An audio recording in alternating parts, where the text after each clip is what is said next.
নমস্কার বন্ধুরা, সবাই কেমন আছো? আশা করি সবাই ভালো আছো। আমরাও ভালো আছি। তো সকাল সকাল উঠে স্নান টান শেষ করে দিদিভাই ডাকছে চা খাওয়ার জন্য। চা খেতে বসেছি।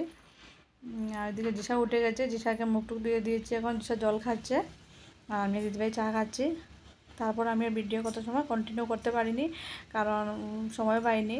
আর এদিকে দিশাও রেডি হয়ে গেছে, ড্রেসও রেডি হয়ে গেছে, দিদিভাই নিয়ে যাচ্ছে ওদেরকে স্কুলে। আর মা যাচ্ছে, বাবু যাচ্ছে, সবাই ধর্মনগর যাচ্ছে।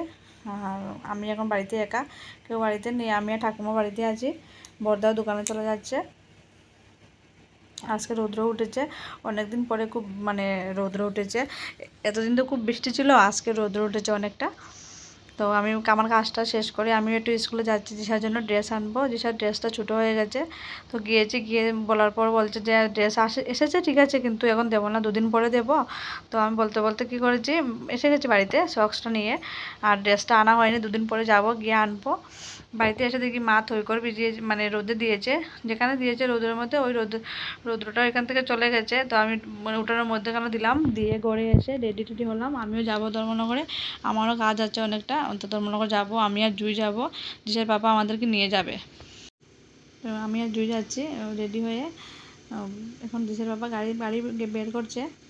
গাড়িটা ছিল রোদের মধ্যে, অনেকটা গাড়ির ভিতরে গরম ছিল। আর এদিকে দেবু আসছে তেড়ে তেড়ে তেড়ে তেড়ে, কী বলবে দিশার পাপাকে। তো বলছে, আমাকে এসে বলছে কি কোথায় যাবে কোথায় যাবে। তো আমি বলছি যাবো, একটা কাজ আছে। তো বলছে কেন, কোথায় যাবে, প্রত্যেকদিন যেতে হয় নাকি, এরকম বলছে। তাই আমি বলছি হ্যাঁ যেতে হয়, তুমি আগে বিয়ে করো, তারপর তুমি বুঝতে পারবে, তখন তোমার বউ এরকম বেরোবে বাড়ি থেকে, তখন বুঝতে পারবে। তো ও বলেছে ঠিক আছে, বুঝে নিয়েছে, আর কিছু বলতে হবে না। তারপর গাড়িতে উঠে গেছি, যে বাবা এখন ড্রাইভ করছে।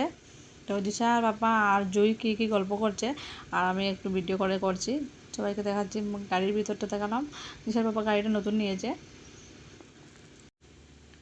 তো জুই আর জিসার পাপা এরকম গল্প করছে, ও যে গাড়ি নিয়েছে, কীরকম কী সব বলছে। তো জুই বলছে একটা গাড়ি কিনবে। তো জিসার পাপাকে বলছে, দাদা আমি যে গাড়ি কিনবো, তুমি তুমি কিন্তু আমাকে দেখে দেবে, আমি কিন্তু গাড়ি নিয়ে তো কিছু জানি না, বুঝিও না। তো বলছে ঠিক আছে, তুই যখন গাড়ি কিনবি আমাকে বলিস, আমি তোকে দেখে দেবো। তো বলছে ও তো ড্রাইভ জানে না, তো ড্রাইভ শিখতে হবে। দিশার পাপা বলছে ঠিক আছে, গাড়ি কিনে নে, তারপর ড্রাইভ করবে। ও বলছে না, আগে ড্রাইভ শিখবো, তারপর গাড়ি কিনবো। তো এরকম বলছে। বেশি সময় হয়নি, 15 মিনিট লাগে দিশার পাপা যদি গাড়ি চালায়। তো আমরা এসে গেছি দিদিভাইয়ের বাড়িতে। গাড়ি থেকে বেরিয়েছি, গাড়ি এত গরম লাগছে কি বলবো, গাড়িতেই গরম ছিল, গাড়িটা গরম ছিল, কিন্তু এসিটা দিয়েছে লো টেম্পারেচারে, গরম ছিল গাড়ির ভেতরটাও। আর বাইরে তো আর কি বলবো, এত গরম ছিল। তো দিদিভাই বাড়িতে এসেছি, দিদিভাইকে ডাকছি, দিদিভাই বলছে বাড়িতে নেই বারবার বলছে। তো গিয়ে দেখে দিদিভাই পড়াচ্ছে, স্টুডেন্ট পড়ায়।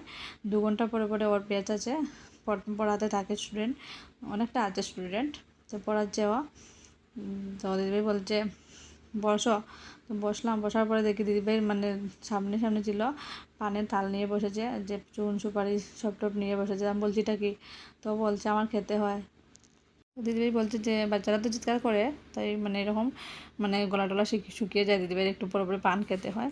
তো বলতে বলতে আমাদের একটা কাজ শেষ হয়ে গেছে। দিদিভাইকে সিঁদুর লাগিয়ে দিচ্ছে আমাকে, আমি দিদিভাইকে লাগিয়ে দিলাম, জুইও লাগিয়ে দিয়েছে সবাইকে, আমাকে আর দিদিভাইকে লাগিয়ে দিয়েছে।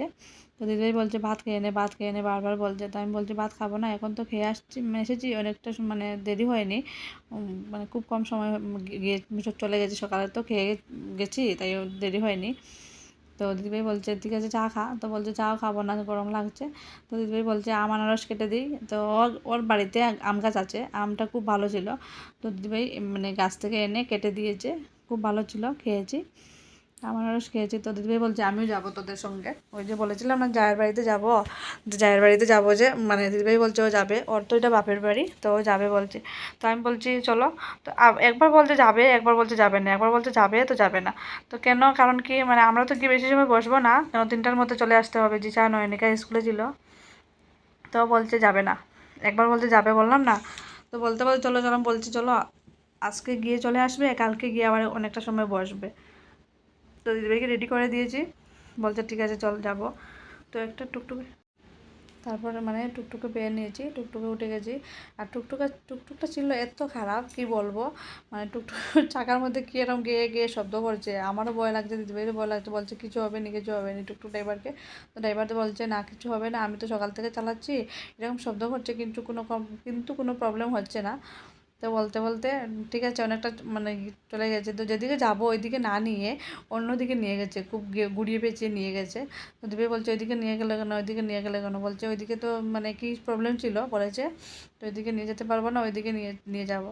তো বলতে বলতে চলে এসেছি অনেকটা রাস্তা, এসে দেখি ওইখানে মানে অনেক জ্যাম লেগেছে রাস্তার মধ্যে, খুব জ্যাম ছিল। তো দিদিভাই বলছে এখন কি করবে বলো, তো বলছে একটু অপেক্ষা করো, একটু অপেক্ষা করো। দিদিভাই বলছে আমার হাতে তো অপেক্ষা করার সময় নেই। তো বলতে বলতে বলছে চল নেমে যা নেমে যা, আমরা হেঁটে হেঁটে চলে যাব। তো হেঁটে হেঁটে চলে এসেছি। আর ওইদিকে মানে আমার যা যা মানে কী করবে বলছে, তো বলে আমি তো ফোন করে বলেছি যে আমি আসছি। ও কী করেছে, অলরেডি গ্যাসের মধ্যে চা বসিয়ে দিয়েছে। বলছে তুই তো বলেছিস বেশি সময় বসবে না, ওই জন্য আমি চা বসিয়ে দিয়েছি, একটু চা খেয়ে যাবে। তো ঠিক আছে, চা খেলাম। এখন চাটা খেয়ে আর ওইদিকে দিজার মাসি চা খাই মানে ভাত খাইয়ে দিচ্ছে। দিজার মাসি হলো মানে মাসি বলতে কি ওর ঘরে থাকে থাকে ওই মানে ও সব কিছু মানে দিজার দেখাশোনা সব কিছু করে, কারণ আমার যা বাসু সবাই চাকরি করে, ওরা তো সবসময় বাইরে থাকতে হয়, তাই মানে ওকে দেখে। তারপর বলতে বলতে একটা কাপড়ের দোকানে এসেছি, জিসার বার্থডের জন্য জিসার ড্রেস কিনবো। জিসা নয়নিকা আর জেসের জন্য ড্রেস কিনেছি। জিসা নয়নিকার জন্য সেম সেম জামা কিনেছি, আর জেসের জন্য একটা গেঞ্জি সেট কিনেছি। কিনে বাড়িতে চলে এসেছি। তো কেনা টেনা শেষ হয়ে গেছে, এখন বাড়িতে এসে গেছি। বাড়িতে এসে দিকে 3:40 বেজে গেছে। ওইদিকে দিদিভাই ভাত খাওয়াতে বসিয়েছে, জিসাকে নয়নিকাকে জেসকে সবাইকে খাইয়ে দিচ্ছে, মানে নয়নিকা খাইয়ে দিচ্ছে না, জিসাকে খাইয়ে দিচ্ছে, আর নয়নিকা নিজে নিজে খাচ্ছে। ওইদিকে দেখো সেম সেম জামা কিনলাম, আর জেসের জন্য একটা গেঞ্জি সেট কিনেছি। দিশা আর নয়নিকার খুব সুন্দর হয়েছে জামাটা, সেম সেম হয়ে গেছে, ওরা সবসময় সেম সেমই পরে।